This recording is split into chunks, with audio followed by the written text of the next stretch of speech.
આજ રોજ ભારતીય જનતા પાર્ટીના ધારાસભ્ય તરીકે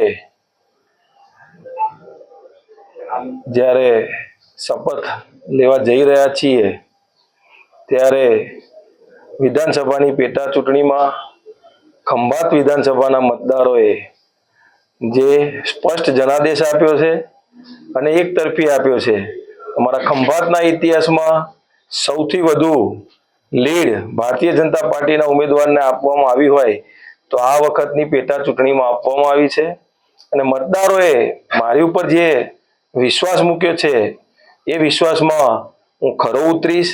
સાથે મત વિસ્તારના જે પણ વિકાસના કાર્યો છે, અત્યાર સુધી ખૂબ વિકાસના કાર્યો ભારતીય જનતા પાર્ટીની સરકાર દ્વારા કરવામાં આવ્યા છે અને જે પણ બાકી રહ્યા છે એ આવનારા સમયમાં ભારતીય જનતા પાર્ટીની સરકાર થકી જ કરવામાં આવનાર છે. ત્યારે બને એટલી ધારદાર રજૂઆતો કરી અને દરેક વિભાગમાંથી વિકાસના કામો વહેલી તકે મંજૂર કરાવી અને વિસ્તારમાં ઝડપી વિકાસના કાર્યો વહેલી તકે પૂર્ણ કરાવવાની જવાબદારી જ્યારે ખંભાતની જનતાએ આપી છે ત્યારે અમે ખરા ઉતરીશું.